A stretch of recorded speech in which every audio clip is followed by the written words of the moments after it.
Wysteria, energy, twister.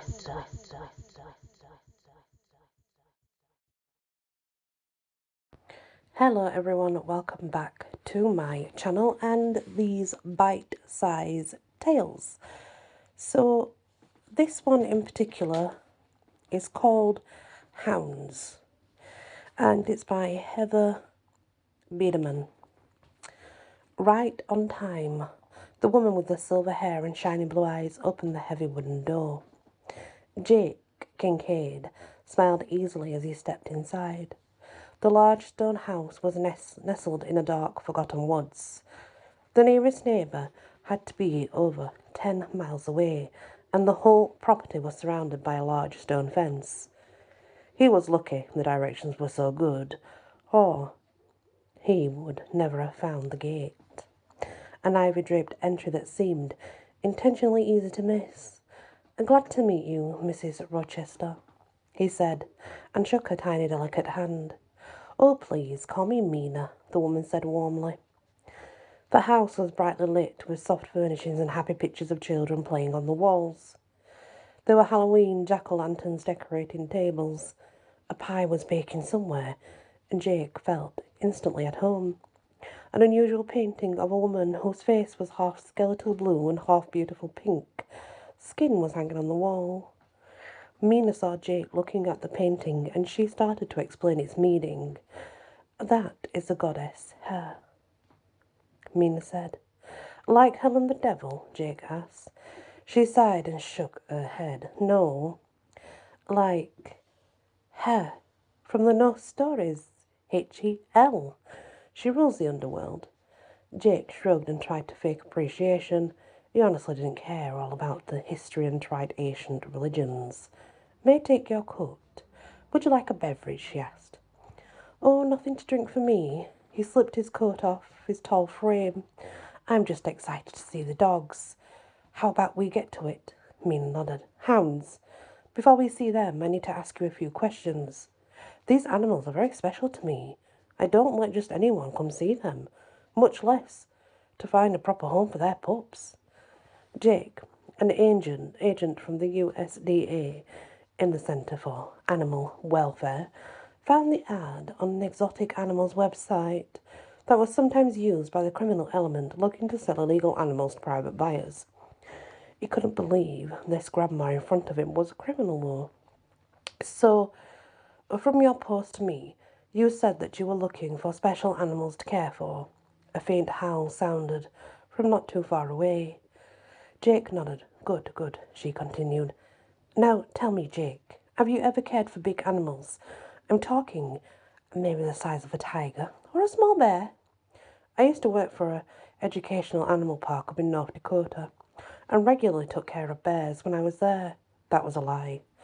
"Perfect. Do you have a lot of space for a pair of large animals to run around?" "I live on a farm about 32 miles from here. Lots of space for animals to run and a sturdy fence to keep them in," he said. She nodded. "That is so important, to keep them safe from outsiders. You also need lots of fresh meat to feed them. This is critical. You are serving a noble cause. These beauties grow quickly and quite dangerous to outsiders."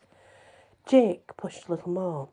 "How much are you asking for the dogs? I mean, I don't want to waste your time if I'm in the wrong ballpark. We don't talk price until you meet them.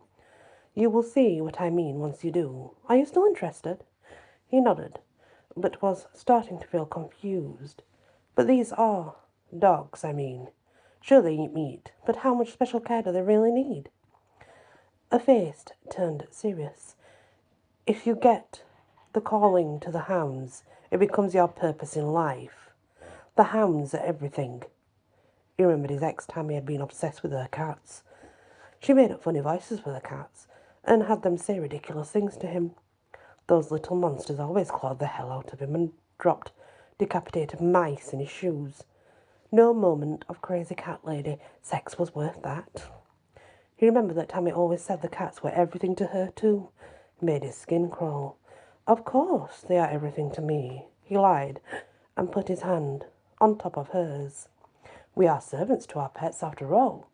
She obviously had heard what she wanted to hear from him. and stood up.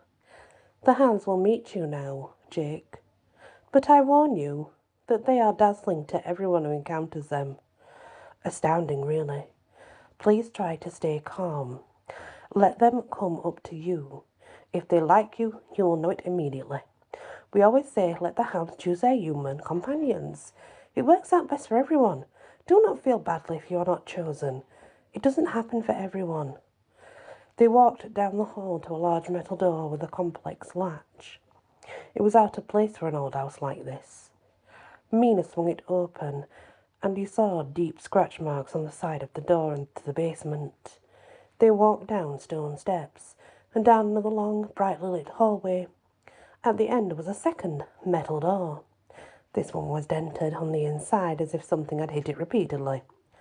The room had Norse ruins all over the walls, although he had no idea what they could mean. Mina fiddled with the latches. The door opened with a metallic groan. The lights were dim in the room. The illumination from behind them flooded in, and suddenly two sets of eyes blinked in the darkest corner of the room. "Skull? Hathi?" Mina called out. She let out a whistle and the two hounds approached, their claws clicking on the stone floor. What came out of that darkness was more than astonishing. These were no dogs, but instead giant monstrosities, thick, black, mottled fur covered their complete bodies. They were each 5 feet tall and rippling with muscles. Their feet had sharp claws like those of a tiger. Most disconcerting, however, were their giant yellow fangs, glowing ruby eyes that froze him in place. Skull and Hathi walked up to Jake and sniffed him. His heart quickened and sweat dripped down his brow. He smiled at them and raised his hand up to their noses. "Good boys, nice boys." The giant hound sniffed at his hand and his hair and clothes. They panted and relaxed a bit. They sat on the floor and I looked up at him. "I bet they are adorable as puppies." "Those are the puppies, Jake. Their parents are out for a run on the grounds," she said with a smile. Jake's head spun, thinking about how big the full-grown hounds would be. "They are large. Some call them vargs or hellhounds," said Mina. "Hellhounds born here on Earth, also called Midgard. They choose their human protectors, and we care for them until they change their spectral forms and go over the Rainbow Bridge. They then join the pack, where they live at the place called the Hall of Hounds, which is ruled by the god Loki and his daughter, Hel. As a reward for service, all protectors have a home in the afterlife at the Hall with the pack until the end of the world and at the time of Ragnarok. It is the ultimate honor for one who loves animals as I do." What a nutcase. His eyes darted around the room and stopped at the food trough, where there were a big pile of bloody bones. A glint of silver on a pair of shoes in the pile stood out. One of the shoes, a bloody leg stump protruded. He gasped and backed away.